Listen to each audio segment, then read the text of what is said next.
एक CIA agent जो कि मरने के बाद जिंदा हो गया था और अब वो वापस आकर उन सभी लोगों से बदला ले रहा था जिसने भी उसके परिवार को मारा था। अब उसी एजेंट की बीवी के सगे भाई को बुलाया जाता है ताकि वो अपने जीजा को रोक सके और यहीं पर हमें देखने को मिलता है एक बहुत ही खतरनाक फैमिली ड्रामा। तो मूवी की शुरुआत एवा नाम की एक जर्नलिस्ट से होती है जिसने अपने घर में एक एजेंट को बुलाया हुआ था जो कि पहले सीआईए में ही वर्क करा करता था। ये एजेंट इस जर्नलिस्ट को काफी सारे सबूत देने वाला था जिसकी मदद से ये सीआईए के खिलाफ एक न्यूज बना सकती थी। लेकिन जब एवा उन फोटोज को देख रही थी जो कि इसे एजेंट ने दी थी तभी अचानक से ही वो एजेंट इसे शूट कर जान से मार देता है। जिसके बाद ये खबर आग की तरह फैल जाती है कि सीआईए के एजेंट अब जर्नलिस्ट को मार रहे हैं जिस वजह से पूरे शहर में प्रोटेस्ट होने लगते हैं और सीआईए खुद ही उस एजेंट को ढूंढने में लग जाती है। अब सीआईए के हेडक्वार्टर में हम लोग देख पाते हैं कि डैनी नाम के एक ऑफिसर को इस केस को स्टडी करने के बारे में बोला गया था। तब डैनी पूरी रात उस केस को स्टडी करने में लगा देती है जिसके बाद इसे कुछ फोटोज हाथ लगती हैं जिसमें इसे रेडिट नाम के एक सीआईए एजेंट की फोटो मिलती है जो कि सालों पहले मारा गया था। अब जब रेडिक की फोटो इनके ऑफिसर टिम के हाथ में लगती है तो वो इस केस के बारे में जरा से भी इंफॉर्मेशन बाहर निकालने के लिए मना कर देता है ताकि बाकी सभी जर्नलिस्ट इसका स्यापा ना बना दें। और रेडिक को ढूंढने के लिए ही ये लोग एक और एक्स एजेंट के पास जाते हैं जो कि पहले इनके साथ ही वर्क करा करता था। उस एजेंट का नाम था स्टीव और उसने किसी वजह से सीआईए को छोड़ दिया था और अब वो एक मिस्त्री का काम करा करता था। पर अभी के टाइम पर जब ये लंच करने के लिए रेस्टोरेंट में जाता है तो वहां पर इसकी मुलाकात डैनी और साथ ही टिम से होती है। पहले तो स्टीव को कुछ भी समझ में नहीं आता कि आखिरकार ये लोग इससे मिलने क्यों आए हैं, पर बाद में डैनी से एक आदमी का फोटो दिखाती है जिसे आज से 2 साल पहले रेडिक ने ही मारा था। साथ ही रेडिक ने जानबूझकर उस फोटो को एवा की लाश के सामने रख दिया था ताकि वो सभी लोगों को ये बता सके कि वो वापस आ चुका है।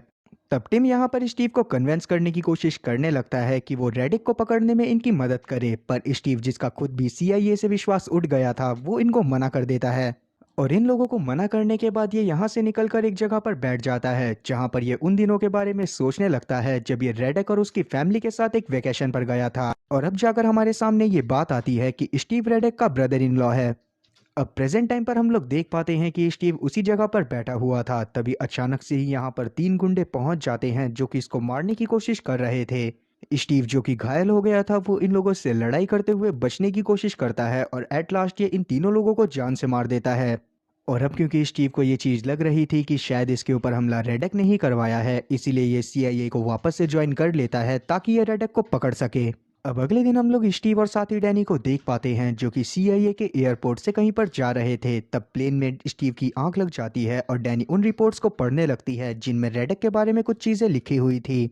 और अब उन रिपोर्ट्स की मदद से डैनी को ये चीज़ समझ में आती है कि सीआईए की एक गलती की वजह से रेडेक का पूरा परिवार मारा गया था और वापस आने के बाद रेडेक उसी चीज़ का बदला सीआईए से ले रहा था। अब जब प्लेन अपने डेस्टिनेशन ग्रीस में पहुंचता है तो यहाँ पर स्टीव डैनी को लेकर एक जगह पर जाता है जहाँ पर इसे इसका दोस्त सैम मिला था। और यहाँ पर इन लोगों की बातों से हम लोग ये जान पाते हैं कि कहीं ना कहीं इन्हें उस गद्दार का भी पता लगाना है जो कि सीआईए की सारी रिपोर्ट रेडिक के हवाले कर रहा था। जिसके बाद मैक यहाँ पर स्टीव और साथी डैनी को कुछ कपड़े और गन्स देता है ताकि अपनी प्रोटेक्शन कर सके। साथ ही इस मिशन के दौरान इन्हें अंडरकवर रहते हुए रिलेशनशिप में रहने का नाटक करना था ताकि किसी को भी इनके ऊपर शक ना हो। अब ये सारा का सारा सामान लेने के बाद ये लोग एक होटल में पहुंचते हैं जहां पर स्टीव डैनी को आराम करने को बोलकर खुद यहां से निकल जाता है। तब सबसे पहले तो स्टीव एक चर्च में पहुंचता है जहां पर जाने के बाद ये कैंडल जलाते हुए अपनी बहन और साथ ही अपनी भतीजी को याद कर रहा था। जिसके बाद ये पहुंच जाता है एक पार्टी में जहां पर इसकी मुलाकात रेचल नाम के एक एजेंट से होती है जिससे ये रेडक के बारे में सब कुछ बताता है। अब जब स्टीव रेचल को रेडिक के जिंदा होने के बारे में बताता है तो पहले तो रेचल को इस बात पर यकीन नहीं होता, पर बाद में उससे स्टीव किसी तरह से यकीन दिलाते हुए रेडिक के एक साथी के बारे में पूछता है जिसका नाम स्टैन था। और तब इसकी मदद करने के लिए रेचल इसे स्टैन का एड्रेस दे देती है और साथ ही ये भी बताती है कि स्टैन ने अपना नाम बदलकर अब डेनिस कर लिया है। और अब स्टैन के अड्डे पर जाने के बाद स्टीव यहाँ पर सभी लोगों से पूछताछ करना चालू करता है और साथ ही वो स्टैन से भी रेडिक के बारे में पूछता है, लेकिन जवाब में स्टैन इसे बस इतना बोलता है कि रेडिक मर चुका है और उसके बारे में मैं कुछ भी नहीं जानता। लेकिन इन सब झूठ की वजह से स्टीव को गुस्सा आ गया था और वो यहाँ पर एक बहुत तगड़ी लड़ाई ले लेता है जिसमें ये स्टैन के साथियों के साथ साथ स्टैन को भी बहुत बुरी तरह से मारता है। और तब स्टैन भी इसके ऊपर गुस्सा करते हुए अपने सभी गार्ड्स को इसे मारने के लिए भेज देता है। तब यहाँ से स्टीव भागने की कोशिश करने लगता है और बाहर इसकी मदद करने के लिए डैनी पहुंच जाती है जो कि अपने साथ एक गाड़ी लेकर आई थी। तब स्टीव तुरंत ही गाड़ी में बैठता है और डैनी के साथ वहां से निकल जाता है। दरअसल डैनी ने स्टीव के कपड़ों में एक ट्रैकर को लगा रखा था ताकि अगर वो कभी उससे अलग हो जाए तो उसे बड़े आसानी से ढूंढ सके। लेकिन स्टीव को भी इस बारे में बहुत पहले से पता था, इसलिए उसने उस ट्रैकर को निकालकर स्टैन के कपड़ों में लगा दिया था ताकि वो स्टैन की हरकतों पर नजर रख सके।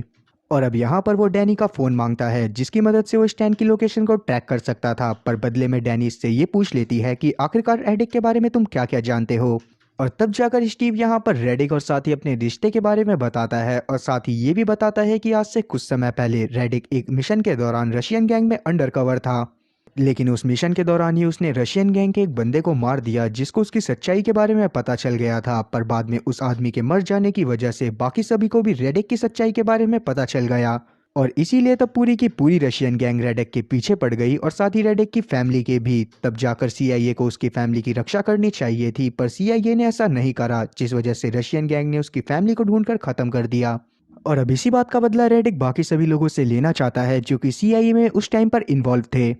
अब यहाँ पर से हम लोग सीआईए के ऑफिस में देख पाते हैं कि यहाँ के ऑफिसर्स को एक मैसेज मिलता है कि जितने भी लोग मर रहे हैं उसमें कहीं ना कहीं सीआईए का ही हाथ है। अगर इसी तरह से चलता रहा तो सीआईए के ऊपर से सभी लोगों का विश्वास उठ जाएगा और साथ ही अगर सीआईए वालों को सभी मर्डर्स को रोकना है तो उन्हें एक बंदे के अकाउंट में $10 बिलियन के बिटकॉइन ट्रांसफर करने होंगे। इस मैसेज को टिम भी देखता है, जिसके बाद सीन शिफ्ट होकर आता है स्टीव और साथ ही डैनी पर, जो कि स्टैन के घर के बाहर ही वेट कर रहे थे। अब जैसे ही स्टैन इस घर से निकलता है वैसे ही स्टीव और साथ ही डैनी इसके घर में दाखिल हो जाते हैं और कुछ फाइल्स को ढूंढने लगते हैं जिसकी मदद से उसके खिलाफ एक रिपोर्ट बना सकें।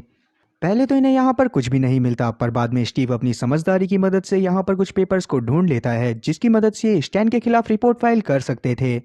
और उन पेपर्स में इन्हें आयोक नाम के एक बंदे के बारे में पता चलता है जो कि एक जर्नलिस्ट था और रेडिक अब उसके पीछे ही जाने वाला था। लेकिन इतने में ही यहाँ पर स्टैन का एक गार्ड पहुंच जाता है जो कि इन दोनों के ऊपर हमला कर देता है, साथ ही उसने डैनी को काफी ज्यादा घायल कर दिया था। तब स्टीव यहाँ पर इससे लड़ाई करता है और स्टीव खुद भी काफी ज्यादा घायल हो जाता है, लेकिन एट लास्ट ये किसी तरह से उस इंसान को खत्म कर देता है और डैनी और स्टीव जाकर एक जगह की छत पर बैठते हैं जहां पर एक दूसरे से बात करते हुए ये लोग ये सोच रहे थे कि आखिरकार ये जिंदा बच गए। साथ ही इनके खिलाफ ये इन्फॉर्मेशन भी लग गई थी कि आखिरकार रेडिक अब किस जर्नलिस्ट को मारने वाला है, इसीलिए वो तुरंत ही उस जगह पर पहुंचता है जहां पर अगले दिन वो जर्नलिस्ट जाने वाला था। लेकिन अब स्टीव उस जर्नलिस्ट के नजदीक आया ही था कि अचानक से ही यहाँ पर इसे रेडिक का कॉल आता है जो कि इससे बात करते हुए उसे अपनी बातों में उलझाने लगता है और उससे बोलता है कि शायद इसे वापस से सीआईए ज्वाइन नहीं करना चाहिए था। तब स्टीव भी यहाँ पर रेडिक को अपनी बातों में उलझाता हुआ उसे ये समझाने की कोशिश करने लगता है कि जो चीज भी वो कर रहा है वो सब गलत है। और तभी यहाँ पर स्टीव को एक आदमी दिखता है जिसने रेडिक के जैसे ही कपड़े पहने हुए थे और साथ ही वो फोन पर बात करते हुए जा रहा था। तब स्टीव को लगने लगता है कि शायद वही रेडिक है, इसीलिए तब स्टीव इसके पीछे जाता है, लेकिन बाद में इसे पता चलता है कि ये आदमी रेडिक नहीं है और इतने में ही रेडिक जाकर उस जर्नलिस्ट को जान से मार देता है जिसको वो मारने के लिए यहाँ पर आया था। अब रेडिक यहाँ से एक बाइक में भागने की कोशिश कर रहा था जिसके ऊपर स्टीव काफी सारी बुलेट्स फायर करता है, पर उस बाइक को कुछ भी नहीं होता और उसमें से एक बैग गिरता है। अब जब स्टीव के साथ ही उस बैग को उठाते हैं तब इन्हें पता चलता है कि दरअसल उसमें एक टैब था जिसे मैक अपने पास रख लेता है ताकि वो उस टैब की जांच पड़ताल कर सके। अब यहाँ पर डैनी पहुंचती है जो कि स्टीव से बोलने लगती है कि शायद इन्हें इस चीज की खबर सीआईए में दे देनी चाहिए, लेकिन स्टीव इस चीज के लिए नहीं मानता क्योंकि उसे ये बात बहुत अच्छे से पता थी कि सीआईए के अंदर ही एक गद्दार मौजूद है जो कि रेडिक को सारी की सारी जानकारी दे रहा था। और इसे सभी लोगों में सबसे ज्यादा शक टिम के ऊपर ही था क्योंकि उसी बंदे ने इन लोगों को इस मिशन पर भेजा था और साथ ही इनके बारे में किसी को भी नहीं बताया था। और इसी बात के पीछे यहाँ पर डैनी और साथ ही स्टीव की बहसबाजी हो जाती है क्योंकि इन दोनों को ही एक दूसरे के ऊपर भरोसा नहीं था। अब क्राइम सीन पर इन्हें ब्रांड एम्बेसडर लुइस की फोटो मिलती है जिसको रेडिक ने ही फेंका था। अब अभी के टाइम पर स्टीव और साथी डैनी अलग अलग हो गए थे। तब स्टीव अपनी दोस्त रेचल के घर में पहुंचता है जहां पर ये इससे रेडिक के बारे में बातें करने लगता है और इन दोनों की बातों से हम लोग ये जान पाते हैं कि अगर सीआईए चाहती तो वो रेडिक की फैमिली को बचा सकती थी, पर उन्हें लग रहा था कि शायद रेडिक ने अपनी जान को बचाने के लिए रशियन के साथ हाथ मिला लिया है और तब इसीलिए उन्होंने रेडिक को मारने के लिए स्टीव को भेजा। पर स्टीव ने रेडिक के पास जाकर उसे सारी की सारी सच्चाई बता दी और साथ ही उससे बोला कि मैं अपनी रिपोर्ट में लिख दूंगा कि मैंने तुम्हें मार दिया है और तुम यहाँ पर से जाकर कहीं पर छुप जाओ और साथ ही तुम्हारे जाने के बाद मैं तुम्हारी फैमिली का भी ध्यान रखूंगा। अब इस बात को सुनने के बाद रेडिक भी इस चीज के लिए मान गया था और वो यहाँ से जाकर छुप गया था, लेकिन उसके बाद ही जानबूझकर सीआईए वालों ने स्टीव को एक दूसरे मिशन पर भेज दिया और उसी दौरान रशियन माफिया ने ढूंढकर रेडिक की पूरी फैमिली को खत्म कर दिया। और इसीलिए अभी के टाइम पर रेडेक वापस आया है ताकि वो उस ब्रांड एम्बेसडर को मार सके, जिसके बाद उसकी कंट्री और साथ ही सीआईए की कंट्री के बीच में एक बहुत बड़ा वॉर हो जाएगा। जिसके बाद स्टीव यहाँ से निकलकर उस होटल में चला जाता है जहाँ पर डैनी और साथ ही ये रुके हुए थे। तब डैनी को स्टीव के ऊपर भी शक होता है कि ये रेडेक के साथ मिला हुआ है और इसीलिए ये इसके फोन को भी चेक करती है। और जब इसको दिखता है कि स्टीव की रेडेक से कॉल पर बात हुई है तो इसे लगने लगता है कि शायद स्टीव सच में इनकी टीम को धोखा दे रहा है। लेकिन तब स्टीव इसे समझाता है, जिसके बाद ये इसे अपने साथ मैक के घर चलने के लिए बोलता है जहां पर ये इसे सारी सच्चाई बताने वाला था। और अब वहां पर जाने के बाद इन्हें पता चलता है कि रेडेक ने मैक को भी मरवा दिया है। और इस चीज को देखने के बाद स्टीव को काफी ज्यादा गुस्सा आती है और इतने में ही यहाँ पर स्टैन पहुंच जाता है, जो कि यहाँ पर स्टीव और साथ ही डैनी से ही बदला लेने के लिए आया हुआ था। अब स्टीव इन सभी लोगों को मारने की कोशिश करने लगता है और इतने में ही हम लोग देख पाते हैं कि डैनी यहाँ से भागने की कोशिश कर रही थी, क्योंकि स्टीव ने ही उसे ऐसा करने को बोला था। पर कुछ ही समय में स्टैन के लोग डैनी को पकड़ लेते हैं और उसे अंदर लेकर आते हैं, जिसके बाद वो स्टीव से बाहर निकलने को बोलते हैं, क्योंकि वो भी यहाँ पर काफी सारे लोगों को मारने के बाद छुप गया था। और तब यहाँ पर इन लोगों के बीच में ये डील होती है कि स्टीव के बदले में ये लोग डैनी को छोड़ देंगे। इस पर स्टैन भी मान जाता है, इसीलिए तब स्टीव भी बाहर आता है, जिसके बाद वो डैनी को यहाँ से बाहर जाने को बोल देता है।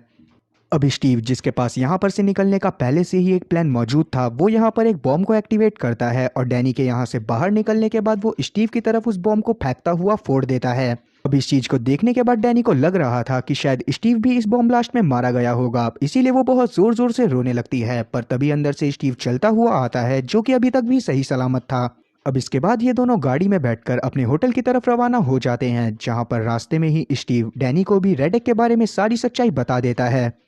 साथ ही वो इसे ये बात भी बताता है कि रेडेक सारे के सारे पैसे लेने के बाद भी नहीं रुकेगा, वो किसी भी हालत में सीआईए वालों से बदला जरूर लेगा। और अभी के टाइम तक जो भी हुआ था उस सब की खबर टिम को मिल गई थी, तो उसने एक टीम बुलाई थी जिसमें उसने स्टीव, डैनी और साथ ही रेचल को स्पेशली बुलाया था। जहां पर जाने के बाद स्टीव को ये बात पता चलती है कि उसे इस केस से निकाल दिया गया है और साथ ही इस बार टिम एक पेनड्राइव की मदद से सारे के सारे बिटकॉइन को रेडेक के दिए हुए एड्रेस पर ट्रांसफर करेगा, जिसके बाद शायद रेडेक इनका पीछा छोड़ देगा। इतना बोलने के बाद टिम स्टीव को यहाँ से भगा देता है और बाद में वो डैनी से बोलता है कि तुम पेन ड्राइव लेकर रेडेक के एड्रेस पर जाओगी। डैनी भी इस चीज के लिए मान जाती है, पर जब वो मेट्रो की मदद से रेडेक के दिए गए एड्रेस पर जा रही थी तभी यहाँ पर स्टीव पहुंच जाता है, जो कि डैनी को बेहोश कर देता है।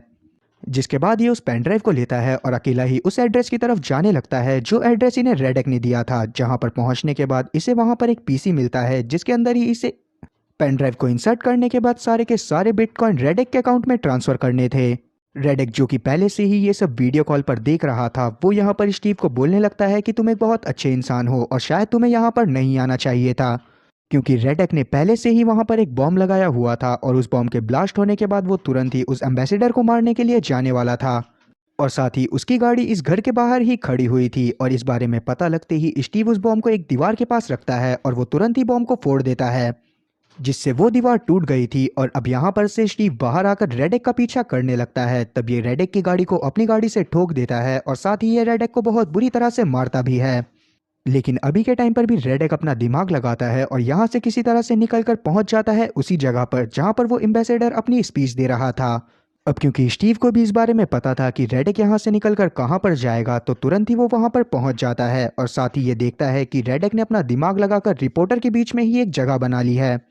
और वहां पर से ही एक स्नाइपर की मदद से उस एम्बेसडर को मारने वाला था। पर उसके ऐसा करने से पहले ही यहाँ पर स्टीव एक पोल को गिरा देता है, जो कि सीधा जाकर गिरता है रेडेक के ऊपर। और अब रेडेक खुद भी जमीन पर आकर गिर गया था। ये चीज देखते हुए स्टीव तुरंत ही उसके पास जाता है और उसके बाद वो उसे शूट कर वहीं पर मार देता है। इतने में ही यहाँ पर काफी सारे पुलिस वाले पहुंच जाते हैं, जिन्हें स्टीव को देखने के बाद लगने लगता है कि शायद ये यहाँ पर एम्बेसडर के ऊपर हमला करने के लिए आया था, इसीलिए वो इसको ही शूट कर यहाँ पर बेहोश कर देते हैं। अब आगे जब स्टीव की आंख खुलती है तो ये खुद को एक हॉस्पिटल में पाता है, जहां पर डैनी इसके पास में बैठी हुई थी। और तब यहाँ पर टिम पहुंचता है, जो कि इन्हें बताता है कि इन्होंने सारे के सारे बिटकॉइन वापस से रिकवर कर लिए हैं और साथ ही रेडेक मारा जा चुका है। अब टिम यहाँ पर स्टीव को वापस से सीआईए को ज्वाइन करने का ऑफर देता है, लेकिन वापस से स्टीव इसके ऑफर को रिजेक्ट करता हुआ यहाँ से चला जाता है। अब इन्होंने रेडेक को तो मार दिया था, पर इन्हें अभी भी पता नहीं चला था कि आखिरकार वो गद्दार कौन था जो कि रेडेक को इनकी सारी इन्फॉर्मेशन दे रहा था। और इसी बारे में पता करने के लिए स्टीव सही होने के बाद पहुंच जाता है रेचल के घर में, जहां पर इसे एक सीडी मिलती है, जो कि उस एल्बम की सीडी थी जो कि रेडेक को बहुत ज्यादा पसंद था। और तब जाकर स्टीव समझ जाता है कि दरअसल रेचल ही वो एजेंट थी जो कि सीआईए की सारी इन्फॉर्मेशन रेडेक को दे रही थी, और इसीलिए तब यहाँ पर स्टीव रेचल को गन पॉइंट पर ले लेता है। लेकिन रेचल इससे बोलती है कि मैं तुम्हें कुछ भी नहीं करना चाहती, और साथ ही मैंने ये काम जो भी करा वो इसी वजह से करा क्योंकि उस वक्त रेडेक मुझे जान से मारने के लिए आया था, और उसने मेरे सामने दो ही ऑफर रखे थे कि या तो मैं उसका काम करूं या तो वो मुझे जान से मार देगा। और इसीलिए तब मैंने अपनी जान बचाने के लिए उसके दूसरे ऑफर को एक्सेप्ट करा और उसकी मदद करी, और साथ ही आज मैं यहाँ पर से सीआईए की जॉब को छोड़कर जा रही हूँ। अब स्टीव को भी लगने लगता है कि शायद रेचल ने रेडेक की मदद कर कर सही करा, इसीलिए वो रेचल को यहाँ से जाने देता है। पर जब रेचल यहाँ से जा रही थी इतने में ही यहाँ पर बहुत सारे गुंडे पहुंच जाते हैं जो कि स्टीव को मारने के लिए ही आए थे।